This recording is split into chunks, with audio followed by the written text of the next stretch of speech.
Hello friends, आज की video दो गाड़ियों का कंपैरिजन है, महिंद्रा 3XO और साथ में स्कोडा काइलैक। दोनों गाड़ियों को मैंने देखा, चलाया लेने के लिहाज से, क्योंकि मैं लेने गया था गाड़ियां, शोरूम एक्सपीरियंस, इंजन रिव्यू, सारी चीजें आपको शेयर की। लेकिन इन दोनों का आज मैं कंपैरिजन करूंगा, सीधे शब्दों में बोलूंगा, कोई घुमा फिरा के बोलने की मुझे जरूरत नहीं है, क्योंकि मैं एक बायर हूं, ऑन ग्राउंड मैं गया हूं, मैंने देखा है, मैंने चलाया है, जो फील किया है वो आपको बताने के लिए मैं बाध्य हूं। बाकी कंपनी क्या फीचर करती है, क्या क्या बताती है, क्या क्या उनके कैटलॉग में लिखा हुआ है, वो सब बताने के लिए मैं यहाँ बैठा नहीं हूँ। मैं अपना रियल एक्सपीरियंस बताने आया हूँ, और मेरी जरूरत भी थोड़ी सी समझ लेना, क्योंकि एक मेंटेनेंस फील्ड से जुड़ा हुआ आदमी हूँ, तो मैं ये चाहता हूँ कि लो मेंटेनेंस गाड़ी लूँ, आगे चल के इसका मेंटेनेंस कम हो। मैं ये भी चाहता हूं कि गाड़ी को भले ही मैं 2 साल में बेचूं या फिर मैं 10 साल गाड़ी को रखूं, गाड़ी की रीसेल वैल्यू अच्छी हो। और गाड़ी की रीसेल वैल्यू तभी अच्छी होती है जब गाड़ी का एक इंजन सेटअप अच्छा होता है। तो मैं इस इंजन सेटअप की भी बात करूंगा।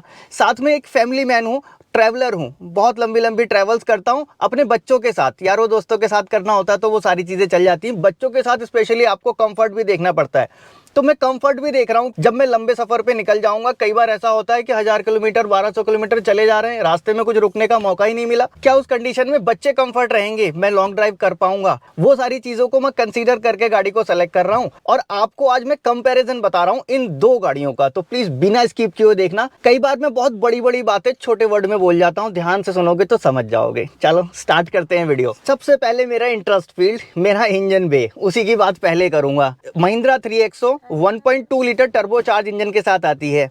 यहीं स्कोडा काइलैक जो 1 लीटर टर्बोचार्ज इंजन के साथ आती है। ये जीडीआई इंजन है महिंद्रा का, स्कोडा का टीएसआई इंजन है। टीएसआई इन्होंने टर्बोचार्ज स्ट्रैटिफाइड इंजेक्शन ऐसा नाम रखा है, बट जीडीआई आप समझ सकते हो एक बेसिक तरीके से कि जीडीआई का ही टेक्निक है। ठीक है, बाकी मैं कभी फ्यूचर में समझा दूंगा कि थोड़ा सा डिफरेंस वो क्या है और क्या फायदा आपको देने वाला है, वो अलग चीज है। अब ये 1.2 लीटर का महिंद्रा का इंजन सेटअप की बात करता हूं, और इधर काइलैक का 1 लीटर का टीएसआई इंजन। दोनों के इंजन सेटअप में कुछ बहुत ज़्यादा मैं खुश नहीं हूं देख के। ठीक ठाक है, लेकिन ऐसा नहीं है जिसको कि 15 साल तक गाड़ी कोई रखने की सोचे और उसको रीसेल वैल्यू भी मिल जाए। तो ये दोनों के साथ ही है, ये अच्छा या ये बुरा नहीं है। दोनों का सेटअप ठीक ठाक है, लेकिन बहुत ज़्यादा अच्छा भी नहीं कह सकते, इससे अच्छा किया जा सकता है। देखो महिंद्रा तो पहले ही फेमस है इन्हीं चीज़ों के लिए कि आरएनडी थोड़ी सी बाद में होती है, ग्राउंड पे होती है जब गाड़ियाँ चलती होती है। दूसरी तरफ काइलैक, देखो स्कोडा एक जर्मन ब्रांड है, वैग ग्रुप की गाड़ियाँ प्रीमियम लोग ही फील करते हैं, और हम क्योंकि गरीब टाइप आदमी है, बहुत ज़्यादा पैसे हम इतने खर्च नहीं कर सकते, तो इंजन का मेंटेनेंस वो पहले देखते हैं।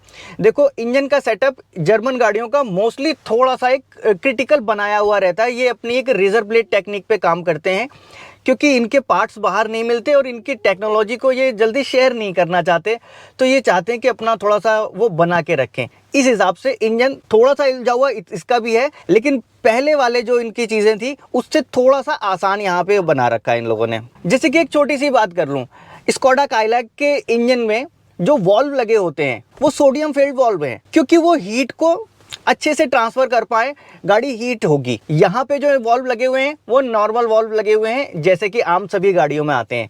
सोडियम फील्ड वॉल्व अच्छे हैं, बढ़िया है, हीट को ट्रांसफर करेंगे, बट आगे चल के वो महंगे होंगे, समझ रहे हो ना आप? तो ये छोटी छोटी चीज़ें हैं। वहीं महिंद्रा की गाड़ी के अगर फ्यूचर में आपको पार्ट्स की जरूरत पड़ेगी तो वो पार्ट्स इतने महंगे नहीं होंगे। इनका बिजनेस मॉडल थोड़ा सा अलग है, बाहर भी पार्ट बेचते हैं, तो पार्ट्स के जो प्राइस हैं वो इतने ज़्यादा महंगे नहीं है। स्कोडा के प्राइस थोड़े से महंगे हैं, लेकिन अगर आपको वाकई में प्रीमियम फील कराना है तो आप स्कोडा की तरफ जा सकते हो, लेकिन पॉकेट में उतना वजन भी होना चाहिए। लेकिन हाँ, आरएनडी के मामले में बोलूँ तो आरएनडी इस इंजन पे ज़्यादा की है, इसके डिज़ाइन पे ज़्यादा हुई है, यानी कि लॉन्ग लास्टिंग अगर देखा जाए तो ये फिर भी थोड़ा सा पीछे रह सकता है, स्कोडा आगे जाएगी। अब इसके बाद सीधे देखो माइलेज, माइलेज से भी बहुत फर्क पड़ता है। मैंने भी बड़ा कैलकुलेशन किया माइलेज का, कितना माइलेज देगी, कितना मैं निकल पाऊंगा, क्योंकि मैं जब गाड़ी चलाता हूं तो एक बहुत ही प्यार से गाड़ी को ड्राइव करता हूं, जो कंपनी क्लेम करती है उससे भी ज़्यादा निकाल लेता हूं।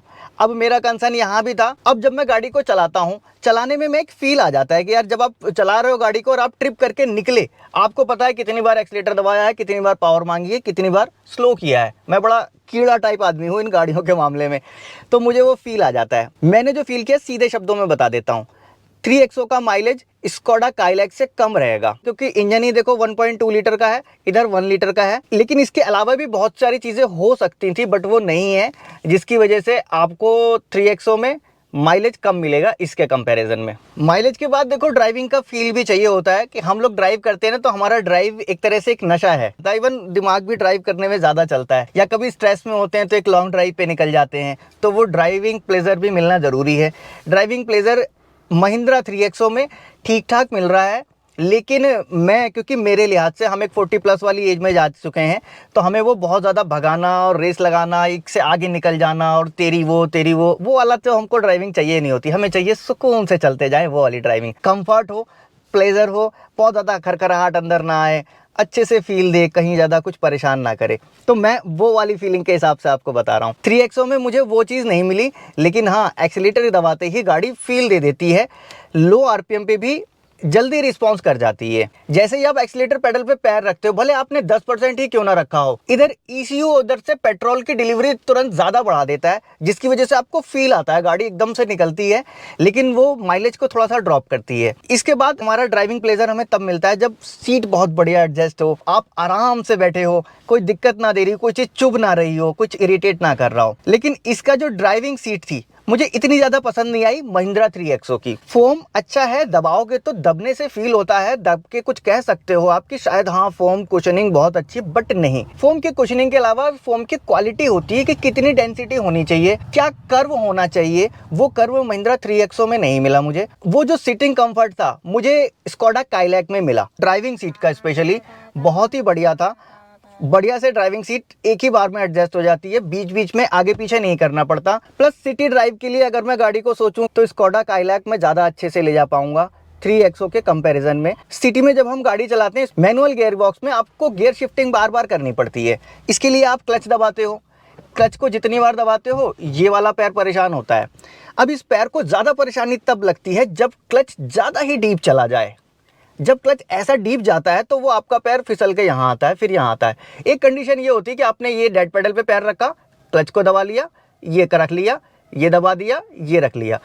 तो ये वाली जो कंडीशन है, ये स्कोडा काइलैक में थोड़ी सी मुश्किल है, क्योंकि इसका क्लच थोड़ा ज़्यादा डीप है, वो ज़्यादा दूर तक ट्रैवल करता है। 3XO में इतना दूर तक ट्रैवल नहीं करता। देखो, किसी में कुछ पॉजिटिव कुछ नेगेटिव मिलेगा ही मिलेगा।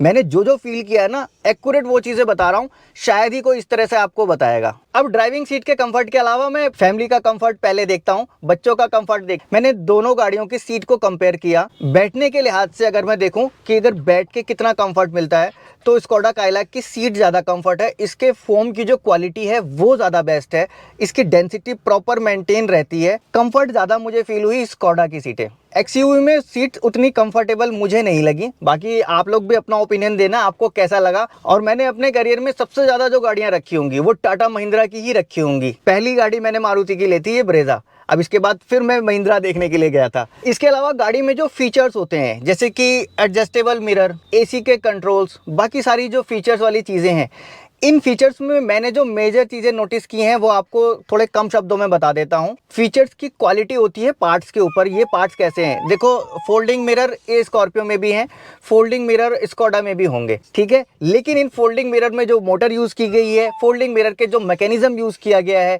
वो किसका कितना ड्यूरेबल है, कितना लॉन्ग लास्टिंग है, ये भी चीज़ें आती हैं। इन चीज़ों का भी आपको फोकस करना चाहिए, जो शायद ही कोई कर पाता हो, मैं करता हूँ। क्वालिटी वाइज मैं बात करूँ तो क्वालिटी में प्लस स्कोडा को चला जाता है। स्कोडा काइलैक में जो फीचर्स यूज़ किए गए हैं, जो पार्ट्स यूज़ किए गए हैं, वो पार्ट्स की क्वालिटी इनसे प्लस है। सीधी सी बात है, क्योंकि पार्ट्स महंगे भी हैं तो वो क्वालिटी प्लस भी होगी। लेकिन जो जो फीचर्स मुझे स्कोडा में दिखे, वो फीचर्स एक्चुअल में प्रैक्टिकल फीचर्स दिखे, जो प्रैक्टिकल होने चाहिए। बेज़रूरत के कुछ ऐसे फीचर नहीं दिखे जैसा मुझे महिंद्रा 3XO में दिखा। एक स्टीयरिंग को कंट्रोल करने वाला एक फीचर है, जिससे आप स्टीयरिंग को लाइट, हार्ड और थोड़ा और हार्ड बना सकते हो फील लेने के लिए।